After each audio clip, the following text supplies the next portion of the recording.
Whitney Houston was an inspiration to so many people.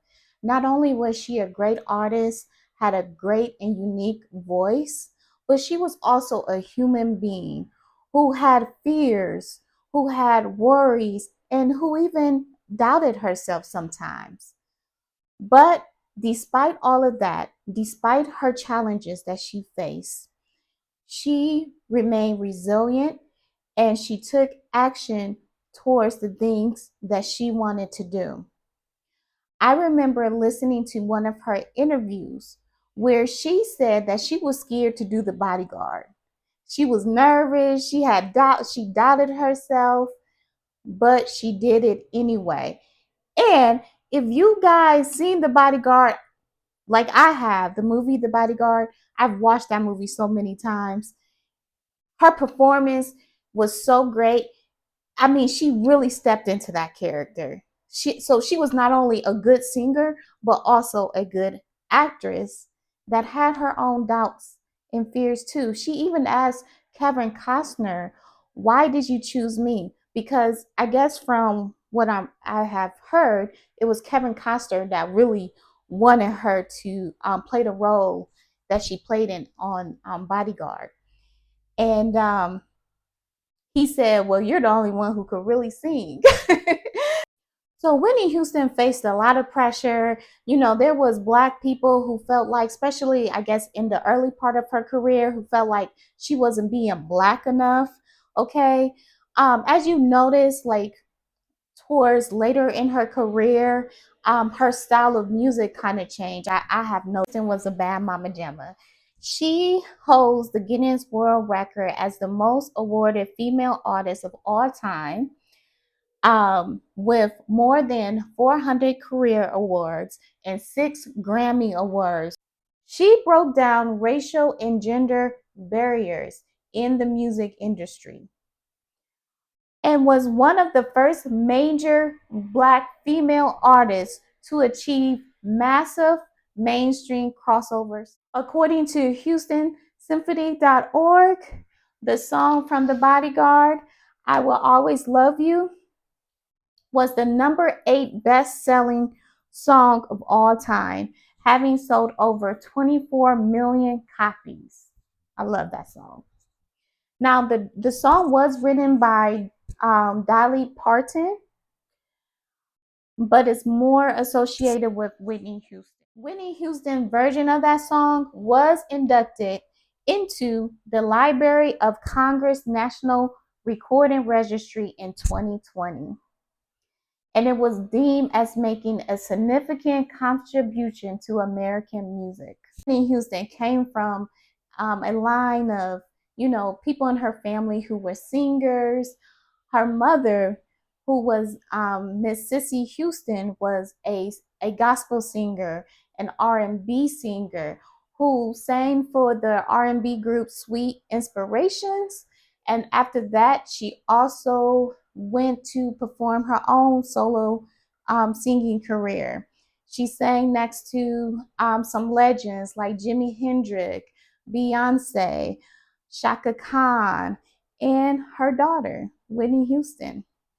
I remember Whitney Houston saying in an interview is that she kind of learned the business a little bit from her mom, or maybe a lot from her mom. I'm not sure. But one thing she said was that she said she listened to her mom because her mom had been in the business, been in the industry.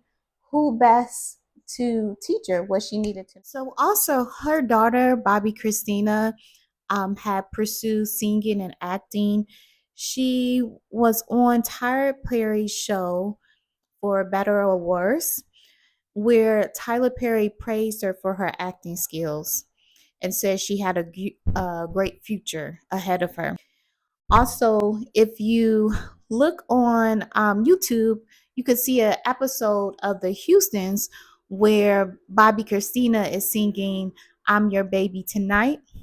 She had a nice voice. It wasn't exactly like Whitney Houston's, but it was like her own unique voice. And even when she was younger, sometimes you would see her on stage with her mom. Her mom would take her on stage. And in one of her songs, I think it was Your Love Is My Love. The first line of that song, you hear little baby Bobby Christina say, "Sing, mommy," and then I think you hear it at the end of the song as well too. Unfortunately, Bobby Christina passed away in 2015. May she rest in peace and be with her mom singing.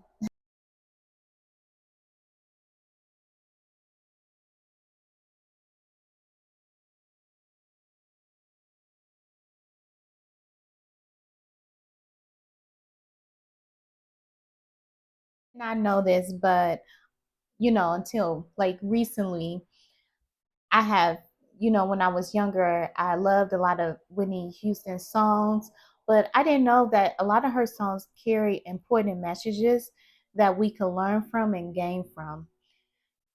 gain strength from.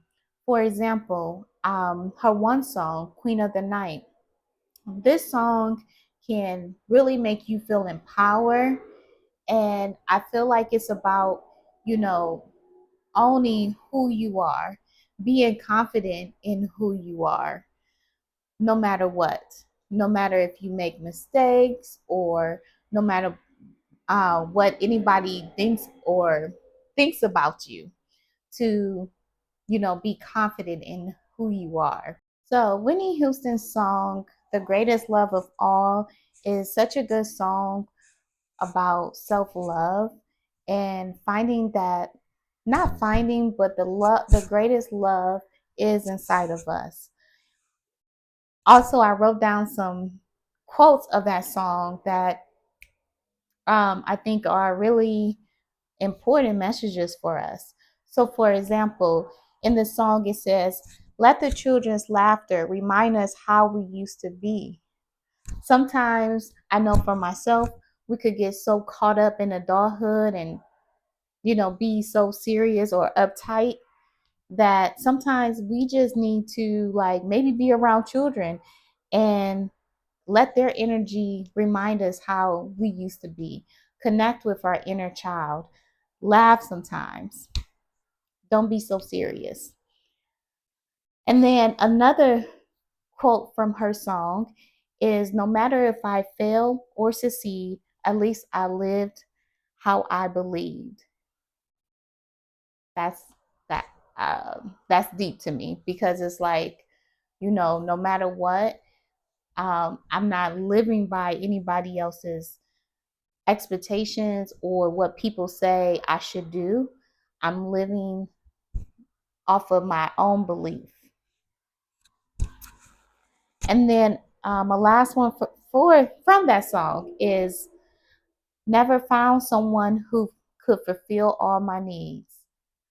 Oh my gosh, this is definitely a lesson for, I think, all of us, because we grow up sometimes in a society that make us think that other people are going to fulfill our needs, especially when it comes to romantic partners. And it's a lie. No one person can fulfill all of our needs. We have to fulfill all of us. So not only was Whitney Houston physically beautiful, and she had a beautiful voice that nobody, I mean, I haven't heard anybody who sound like Whitney Houston. I mean, there might be some people who come a little close, but I don't think there'll ever be another Whitney Houston. There never will be her type of voice and her type of energy. And oh, I just got chills with saying that. I saw on an interview where, she was already 30 years in the business, the music business. And she was just talking about how she poured a lot of her time, heart, and soul into her music. She also have made certain sacrifices that some of us don't even know about to pour into her music. And she not only did music, but she did movies and did a fantastic job in the movies that I saw her. I'm talking about Waiting to Excel, Preacher's Wife, The Bodyguard. Yes, she was a good actress as well as a good singer. So Whitney Houston was definitely like the whole package. But Whitney Houston, to me, from what it looks like, she had a big heart. I was watching a video where Monica, the singer Monica, talked about how Whitney Houston inspired her, made her feel important. And not only that, when Monica was having a hard time, she witnessed suicide, she lost her grandmother, and I believe she said she lost a cousin too at around that time. She said Whitney Houston did not just call her, but Whitney Houston showed up at her house with her husband, Bobby Brown, at the time, and they stayed there with her like the whole day or the whole night, supporting her through what she was going through. From Whitney Houston and her messages in her song, her music, is to have confidence in who you are, and that this life is yours to live, and have be free. Make your own choices and live from the heart. I feel like she was pretty much a genuine person. Obviously, I don't know her. I never met her personally, but I feel like maybe she sang from the heart, and that's probably what made her music even more special and unique.